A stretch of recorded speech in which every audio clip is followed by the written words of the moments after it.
come on, they finna play my song or whatever. And so they went in there and they ended up going and doing the cha-cha slide or whatever. And also before that, Emmett was I guess he was catering the wedding or whatever. And Mama ended up calling and making some pieces because they said the food wasn't good. They told him the food wasn't good, so they ended up ordering some pizza, and he was mad. But she was like, "I'm gonna go ahead and pay you because most people wouldn't even showed up today because he had to go to the funeral or whatever." And that's true, you know what I'm saying? She was like, "Go ahead, go home, what the damn?" And she was like, "I'll give you half today, and I'll give you the rest tomorrow." And he was like, "All right." So he ended up taking the money and going home, and stuff like that. Then once they went in there and started doing the cha-cha slide or whatever like that, the next scene we see is Duda. He in some like abandoned warehouse. He walking up to the dude from last year. I think it's the dude that had the problem with Reg. I think that's the dude that Reg had robbed. So he go up in there and he looking at that dude like, "What do I owe the pleasure?" He was like, What you talking about?" He was like, "You wanted to see me. Here I am." And he was like, "Wait, you ain't called this meeting?" And then out of nowhere, you just hear pop. I said, "Dang!" He gets shot in the head. He on the ground. Like, wait, what the fuck? And dude, he look like he's finna reach for his gun, but then he look over in the cut and he see Victor, and he walking up. I'm like, damn. And so he come out. Listen, when he walked up there, he walked smooth up on Duda and was like, "Look." He didn't even look at him. Didn't even look at him. Just looked straight down at dude on the ground. He was just looked down at him, exhaled, and was like he was blowing off steam or something. He said, went like this, and was like, "Since this nigga was still breathing, I'm just gonna assume you ain't know nothing about them killing Reg." I mean, he was talking to him like he didn't give a fuck who he was. And motherfucker talk like that, and like he don't give a fuck. He don't give a fuck who you is, dude. And it is what it is. He's like, and dude was said, what he say? Had my suspicions, but being this, on how sensitive this is, I want to make sure that I was absolutely sure. Trigger looked at that nigga and was like, "How you ain't sure?" And I figured all this shit out all the way in Kankakee. I was like, oh shit. I was like, oh shit. He know that nigga lying. And then he turned around and looked at dude and was like, "I want my little brother." Like, it's that simple. That's it. I want my brother back. He was like, dude gonna look at him like, "Nigga, the last time you even seen your brother?" And I'm like, "Oh, wait a minute."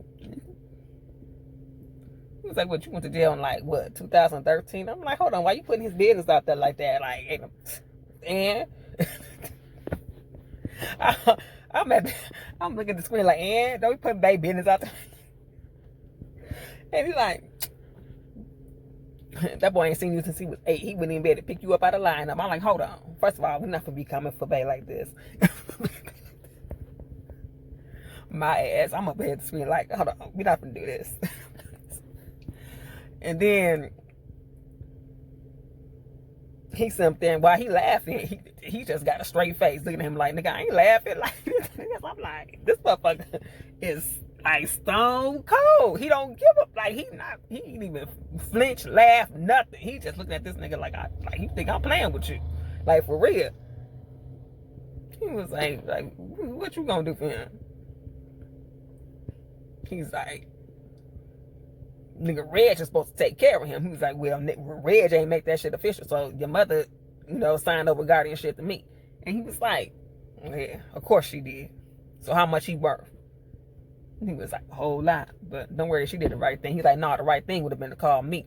He was like, oh, well, I offered, but Jake said you was dead. And it was like, well, I guess this is the resurrection. I said, oh, shit. And he looked at that nigga, and they stayed looking at each other for a minute. He was in that nigga face. Like, and he looked him in his eye. That's how you know that's a boss. I don't give a fuck what you think he said. And then walked off. Like he wasn't even worried about that nigga shooting him in the back. Just walk clean the fuck off. Like who does that? Like and dude ain't shoot him. Oh, what happened? Like I'm like, damn, he was talking to dude like he wasn't shit. Like he know one thing, he ain't scared of that nigga. So I'm based on that conversation, like, and they didn't even introduce each other to each other. So based off that conversation, they know each other. Obviously, he know who Duda is, and he know Duda ain't shit. He know what Duda about. So, and Duda know him. So obviously, Duda knew not to fuck with him because as soon as he turned around, as soon as he took that nigga out, Duda reached for his gun, but as soon as he turned around and saw who the fuck shot him, you see he stopped in the middle of getting ready to do that shit. That nigga stopped. That nigga stopped. Like he ain't want no parts. I'm telling you. I'm like, hold on, like he ain't want no parts. I was like, oh shit. I was like, he must not be nothing to fuck with. Nothing.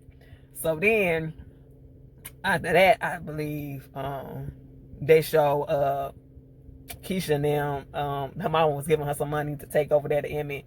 And at first she didn't want to give her no money to watch her brother. Talking about she didn't no money to watch her little brother. Why not? That's your child, not hers. Okay.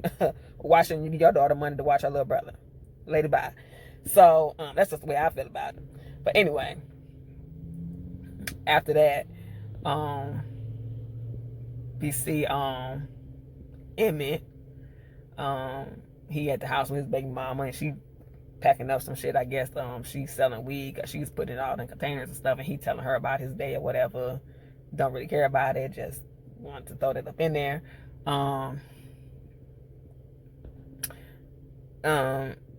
And then we see Kevin. They over there at Kevin, Papa, and Jake. They over there trying to meet up with some girls or whatever like that. So they end up calling the girls over or whatever. And excuse me. We switched back over to I think it was Keisha after this. And she was going over there to drop off yeah, she went over there to drop off the stuff for the money to Emmett. And I guess she was on her way. She was texting somebody the whole time. I think she was on her way to meet somebody. I think she said she was going to meet her man or whatever. And his baby mama opened the door up, and she's like, "It's for you, Emmett." You know. So Emmett comes to the door like, "Oh, what's up, Keisha?" And so he was like, "Come on in." And so she handed him the money and whatever. And his baby mama was like, "Look, I know, like, I don't care that y'all talk, but this will come to my house looking like this ain't no hooker." She like, Keisha was like, "I don't want no parts of your situation, boo. I'm just looking for my man, boo, not yours." I was like, "Get her, Keisha, get her. Let that bitch know. Like, ain't nobody on that. Don't even try to step to me like something's wrong with you. Okay, go about your business. Period." Yes, I got it. Bye, girl. And so then she ended up walking out, and then he ended up following her, talking about something. "Oh, you know, I'm always gonna love you." And I was like, "No, just saying, you always gonna have a place in my heart, no matter where you go." Because he was like, you know, think about what we talked about. She was like, "Yeah, I'm gonna stop playing, you know, stop being scared and just go to such and such school or whatever." He's like, "Oh, okay." So then they in their conversation or whatever, and then the next thing you see is Trig again. This time, him and Amani, they looking at this house that they chose or whatever like that, and you know, they going in there. They're like, "Oh, okay, I guess this can work or whatever." And he was like, "Yeah, I guess I can have my card games in here." And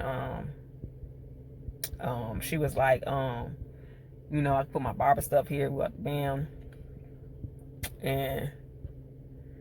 And then they start talking about getting a lawyer. She was like, I got enough money saved up for a lawyer. And he was like, I don't fuck with no lawyers. She was like, if we gonna do this, we gotta do this the right way. You know what I'm saying? And which is smart advice. And he was like, you got lawyer money? And I'm like, did she just say she had saved up some money for a lawyer? You can't hear? I'm like, babe, come on now. And she was like, I got you, whatever. He was like, oh, what would I be without you? And bam, they kiss or whatever. And then we see his mom come in. And she was like, when did you get back? And he was like, how much you sell your son for? Like, he didn't even have no small talk. Like, no small talk. How much you sell your son for? He was like, just tell me a number. She was like looking down. He was like, just tell me a number. I'll go get him back. And she was like, $5,000. I'm like, it sold her child for $5,000. That's what I said to myself. This bitch sold her child for $5,000.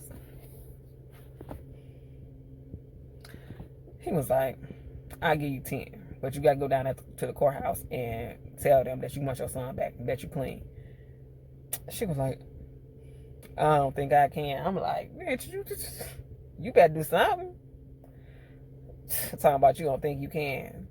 And then he was like, you still ain't shit. Then he started getting pissed. Shit, he was like, if I could erase you from my mind, I would. I knew I should have took Jake with me. I'm like, man, like, Then he was like, then why didn't you?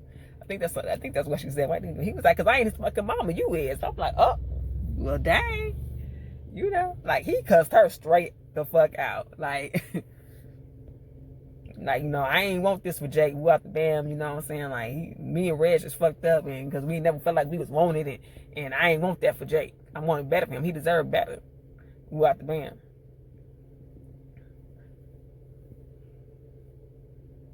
And like, I ain't never asked you for nothing. I ain't never got nothing from you. I just like, this all I want from you. I just want my brother. We got the bam, and she like, well, I didn't know you want him that bad. He was like, well, now you know. And so she was like, okay, I'll go down to the courthouse. I'm like, bitch, like, you should call him in the first place. Like, I just hate mothers like that, and then use all kind of stuff. She started making all types of excuses about she ain't had no help with their daddies and shit. Lady, it's plenty of women that ain't had no help from the fathers of their children, and they still make that shit work, and they do what they gotta do for their kids. Ain't no excuse for that shit. Your ass just emotionally unstable and need to go get some help and didn't do it. Shoot, that make no sense. Like, oof. Like, she really wasn't shit. But anyway, she was like, okay, she'll go ahead and do that. Then we get this little, honeymoon scene that I could deal without. Like, that, I felt like they were doing a little too much with that. Like, what, really? A strap? Really? Stop. Anyway, I don't think all that was necessary.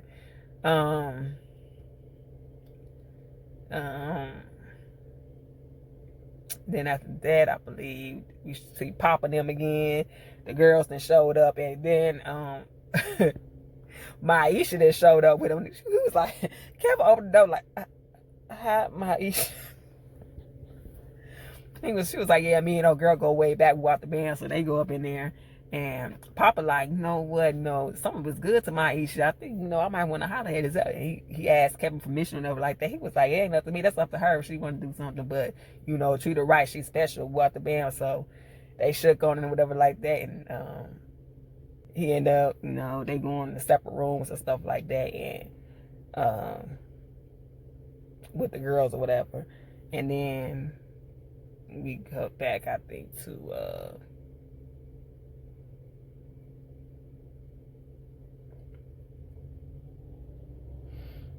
Ronnie. His ass went up to I think it was Miss Ethel's house, and they had an eviction notice on it. I'm like, did they put Miss Ethel out? What is going on there? So then next time we see him, he at a bar somewhere, and he talking to some dudes, and he was like, I met the dude was like, I messaged with you, Ronnie. I don't care what nobody say about you. He was like, what they say? He was like, well, you know what they saying, but He was like, people just need to let shit go and let me live my life. He was like, yo, man, like, you know what I'm saying? Like, you kill somebody, like, they ain't gonna let that shit go, but you just gotta, you know, do what you gotta do to live your life. And first of all, stop all this drinking and stuff. You know, he was like, cause he was gonna get another drink. And he was like, nah, you didn't had enough. Like, you need to stop. He was like, all right, or whatever. So, he ended up leaving up out of there and walking out of there. But then we see him, he had a drink in his back pocket. I'm like, how you at a bar and you already got alcohol on you? I guess he ain't want to drink up all his, I don't know. But he ended up leaving up out of there. And after that, we see Trig. He running up on dude, I guess the dude that handles dude his money or whatever. He coming out the thing. We see Trig walk up. First of all, we see Imani. She kind of distract him or whatever. And then Trig walk up and, you know, him dude up and he got that gun to his head. He like, bag. He was like, well, I don't think you know who money this is. He snatched that shit out of his head and ran off with that motherfucker. He was like, oh shit. And then after that's when we see Keisha at the bus stop and Ronnie ass walked by. And I'm like, what the hell is going on here? He done rocked his, I'm like, why is he was like kind of standing there like, why is you sitting out here by yourself like somebody crazy? And he just kept on walking, and she was walking like she looking like she's scared. She started closing herself up. And then we see this bus come by, coming down the street. First we saw it coming down the street, and then we see it turn that corner. And once it get to where Keisha was at, he opened up the door and Keisha was gone. I'm like, and they showed her phone on the floor, and we see that Kevin was trying to text her like, where you at? We got the band. I'm like, do not tell me somebody done took this girl. Oh my God. So Keisha was the one that got kidnapped. Oh my God. So this episode was amazing. My predictions, I would say that Keisha got kidnapped, but she's gonna find her way back, and they're gonna save her. I don't think she's gonna die. Douda and Trig, they about to go to war. They pretty much made that clear in that one scene, because he was like, I'm here for my brother, I'm not playing with you. Leave that nigga dead in his eye. It's a wrap. It's about to be a war.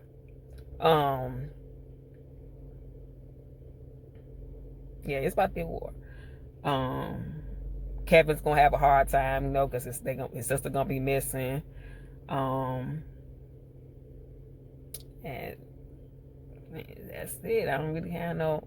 I think we gonna see some big things happening with Jake. I'm really ready to see that brother dynamic when he sees that his brother's back, and how that's gonna be, because I don't know if he's really gonna run into his arms or not like that, because he don't really know him like that. So we have to see. But anyway, y'all, that's my review. Let me know what y'all thought about the episode down in the comment section, because to me, they started this season off on fire. That episode was off the chain. If that's, you know, I hope the rest of the season is like that first episode, because they did not disappoint. And I'm excited to see everything that's about to happen in this third season. So with that being said, make sure y'all like, comment, and subscribe, and hit that notification so you can get my videos when they drop. And like I said, leave y'all comments down below and let's talk about it. Let me know what y'all thought about the episode, and it is what it is. All right, I'll see y'all next week.